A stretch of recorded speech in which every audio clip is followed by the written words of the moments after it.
3 Ukrainian FP-1 drones entered Russian-monitored waters at 180 km/h at 02:23 in pursuit of a Russian ship that was obstructing Ukraine's naval drone activities. 15 miles off the coast of Novorossiysk was the Russian espionage ship. Listening are its R381T arrays. It recorded a life pattern for 6 weeks and was only a few days away from forecasting strikes. Even though the patrol had been uneventful thus far, everything would change in a matter of seconds. The Ukrainian drone glided 3 meters over the water and headed directly toward the Russian spy ship, which was unaware of this. They were practically undetectable to systems meant to track aluminum aircraft because of their plywood build, which gave them a radar cross-section smaller than a seagull. A Russian Forpost-R reconnaissance drone appeared on the horizon 20 minutes after launch, patrolling 30 kilometers off the coast of Ukraine in its typical racetrack pattern. The MX-15DI camera, manufactured in Canada, was able to detect a basketball at a distance of 5 kilometers. Temperature variations of only 2 degrees C were noticed by its thermal mode. The lead FP-1's engine heat rose on the four-post display at 02:45. 3 tiny, low-altitude encounters traveling east at 180 km/h. In an attempt to categorize the targets, the Russian operatives zoomed in. The pre-programmed evasion took effect right away. The drones vanished into what radar operators refer to as ground clutter after descending to a height of 2 meters above the ocean. Low-flying objects are obscured by the chaotic returns of waves. Here's why wood is important, though. The plywood frames cooled to sea level in a matter of minutes. They had disappeared from view of the four-post thermal camera. Unaware that he had just allowed the vanguard of an attack to pass through, the operator recorded the encounter as potential birds and carried on with his patrol. The rationale behind the drone's hurried launch became evident. Only a few minutes after the FP-1s had exited the area, the Russian Shahed had located their launch point. As 50-kilo warheads reduced their equipment to scrap metal, the operators barely managed to flee. The clever network of the spy ship was already operating, but not quickly enough to prevent what was about to happen. 20 Ukrainian naval drones launched at Sevastopol at 80 km/h at 03:30. While the FP-1s were crossing the Black Sea. What transpired next would deceive Russia into utterly abandoning their most important intelligence asset. The decoy swarm consisted of a combination of inexpensive commercial boats with rudimentary navigation and adapted jet skis. These disposable items, which cost less than $10,000, are made to resemble Mirage V5 naval drones on radar. To Russian radar operators watching their screens, they kept formation, sent the appropriate radio signatures, and moved at attack speed. This appeared to be the biggest attack by a naval drone since October 2022. Sending boats in the direction of a target is not enough to create a believable decoy swarm. Realistic attack patterns required the drones to disperse into assault formations, converge on potential targets, and even execute evasive maneuvers. After controlling them via satellite link for the first 50 kilometers, Ukrainian operators put them on autopilot. Every drone broadcasts on frequencies that Russian intelligence is known to be watching. In order to replicate the infrared signature of armed drones, some even carried heat sources. The trick has to be flawless. The Russian admiral had 4 Ka-27PL helicopters at Sevastopol and 6 at Novorossiysk. The Black Sea Fleet's main line of defense against naval drones was these helicopters. They are too slow for ships to pursue. Fighter jets are unable to search by hovering. However, a helicopter can travel 100 kilometers in 20 minutes. Use their dipping sonar to seek underwater drones and drop RGB-16 depth charges that neutralize everything within 50 meters. Novorossiysk's marine approaches were helpless without them. According to Russian philosophy, the obvious threat has to be addressed first. At 270 km/h, all 6 Novorossiysk helicopters took off for the west. As they raced in the direction of the decoys, the characteristic whomp-whomp of their rotors diminished. The actual drones went east without any opposition for every minute they flew west. They would be 360 kilometers out of place by the time they discovered the trick. The spy ship, which was 15 miles off the coast of Novorossiysk, was now without air support, a quick reaction force, or a vector helicopter to probe contacts. Any drone that managed to get past the patrol boats would have a clear shot for the following 2 hours. The 3 FP-1s made a 15-degree north course adjustment. This wasn't at random. It took advantage of something the Ukrainians had learned after months of observation. This area was covered by 2 Podlet K1 radar sites owned by the Russians. At precisely 10 rotations per minute, each radar rotated. Imagine 2 searchlights rotating in a circle. They both point away from the same dark place for 4 seconds per minute. The drones had to precisely target that corner, which was a 2-kilometer stretch. The Russians, however, had adjusted. Predictable blind spots were removed by random desynchronization. The hallway was getting smaller. At 04:47, the first drone arrived. 1 radar swept past, making it invisible for 4 seconds, visible for 2, and then invisible once more. A brief encounter was observed by the radar operator. Something little and swift. With full fuel tanks and still on course, the second drone trailed by 30 seconds. However, an issue had emerged with the third. It grew and drifted 200 meters off track due to a little defect in its autopilot gyroscope. Russian operators were given their directives, which included random rotation patterns at 04:48. The third drone burned valuable fuel as it made a sharp northward correction. At 04:49, it went into the collapsed corridor. It was plainly painted by both radars. Contact bearing 270, speed 180, and height 50 meters. At Sevastopol, the operator reported 20 confirmed targets, as opposed to 1 dubious blip. After marking the likely bird, the operator went back to monitoring the decoy attack. The third drone had survived, but it took 12 minutes of fuel to do that maneuver. With less than 60 seconds left, it would arrive at the intended location. The Russian surveillance ship was stationed 15 miles off the coast of Novorossiysk. Its task was prioritized in spite of the fake strike. However, the ship wasn't alone. It was surrounded by a defensive screen that 2 Project 03160 patrol boats kept in a 5-kilometer radius. Standard belief ever since the Mosba was lost. Like a quarterback calling plays, the spy ship's radar might detect threats that the patrol boats couldn't. The decoy fleet gave its last performance around 0500. The 20 drones dispersed in all directions as the Russian helicopters got closer to engagement range. On the deserted shoreline, some people beached themselves. Others remained stationary until their fuel ran out. Some just stopped moving. None made an effort to accomplish real goals. They had already completed their task. The helicopters burned gasoline, wasted ammo on drones that cost less than a single depth charge, and hunted stragglers for an additional hour.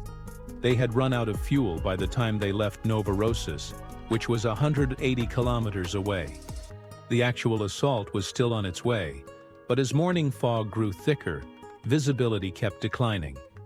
When the lead FP-1's GPS position started to shift eastward at 600 hours, it was 240 kilometers away from the target. There was no turning of the drone. It was rewriting reality. From Crimea, the Russians had turned on their R-3-30 ZHTO system. This was not rudimentary jamming. In contrast to genuine satellites, which broadcast GPS signals at 0.0021 watts, the muttered lies transmit at 100 watts. After mastering this technique, the Russians began to move drones closer to the Earth. The FP-1 is currently being walked in the direction of a Panzer battery. Here's the problem, though. Ukrainian operators have also gained knowledge. The Black Sea was littered with oil platforms every 50 kilometers. These could be seen from 5 kilometers away by the FP-1's crewed cameras, which would then reset their location using stored coordinates. The venerable, dependable Mark I mod is unbeatable by spoofing. Just one eye. But the second drone never reached the following platform. Its GPS receiver died at 0615 due to a junky Chinese capacitor that was unable to withstand temperature cycling rather than jamming. It transitioned to inertial navigation in the absence of GPS. However, INS over water accumulates 10 meters of inaccuracy every minute. It was traveling toward an empty ocean rather than the intended location because it was 8 kilometers off course. It hit the ocean around 0645. Just gone, no explosion. There are still 2 drones.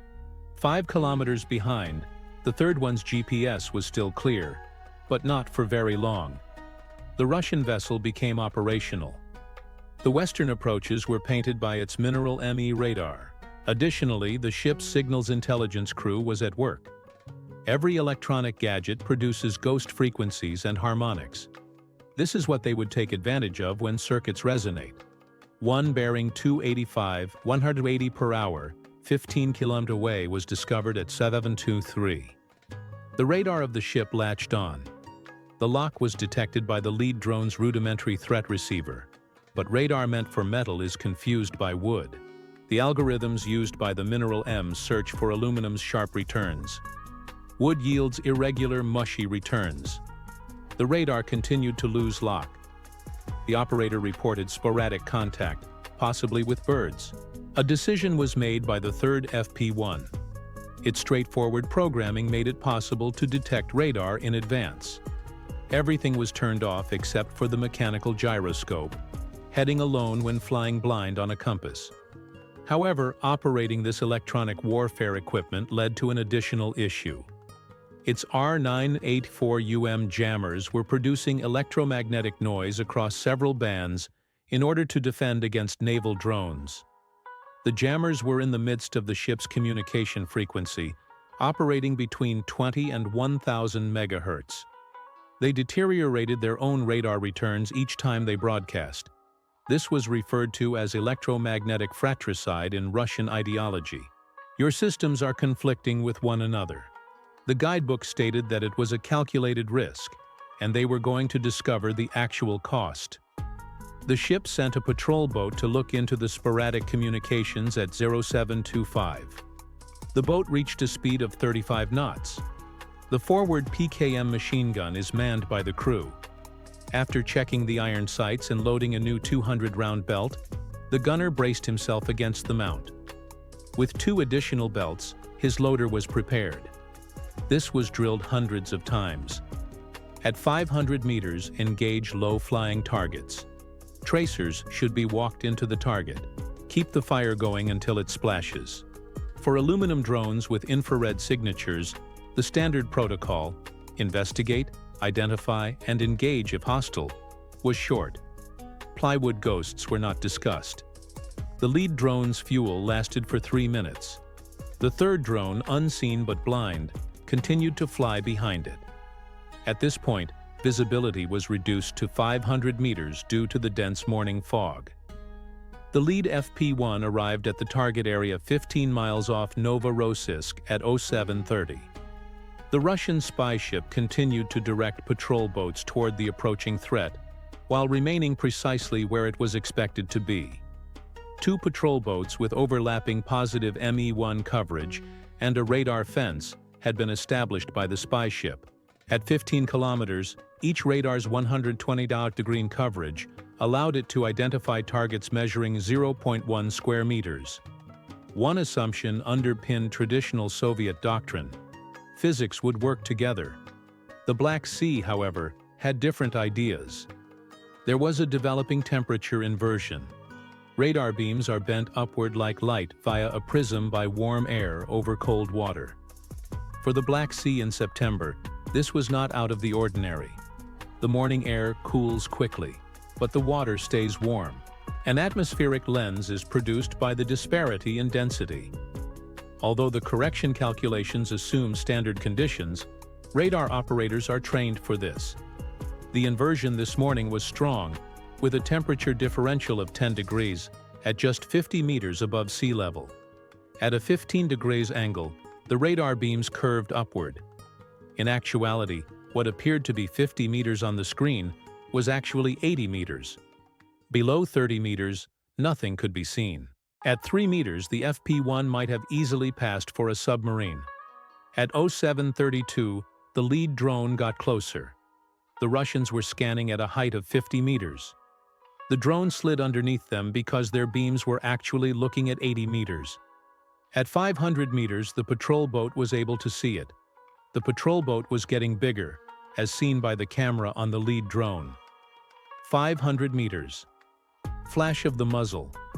400 meters.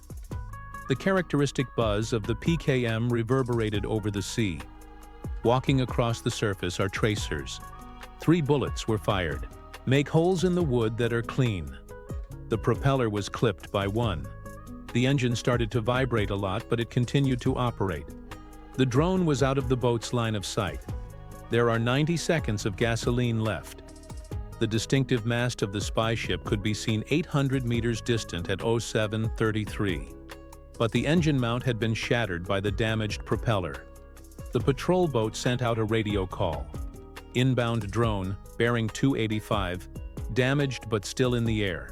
With binoculars in hand, the bridge crew looked south, where the boat was pointing. They ought to have glanced to the northwest. Flying solely on a mechanical gyroscope, the third FP-1 had been fortunate. It stayed on course. At 07:34, it had come out of the morning mist.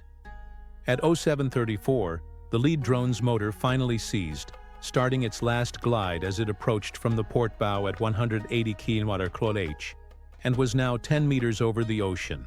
The lead drone had completed its task. Every Russian eye was following it as it plunged into the ocean, but the true danger was not visible. The navigation radar on board the ship was unable to descend beyond 5 degrees. The designers had no idea that an attack from below this angle would occur. The patrol boats were not in their proper positions. The wrong sector was being scanned by the bridge crew. However, the Russians too relied on visual repairs, just as the Ukrainians. At 300 meters, a Russian lookout saw the third drone. It's too late. The drone's camera was positioned in the middle of the bridge roof, where the 3 unique antennas were mounted on the pole. The 25 kilon collided with the mast basis. The bridge was instantly destroyed by the blast.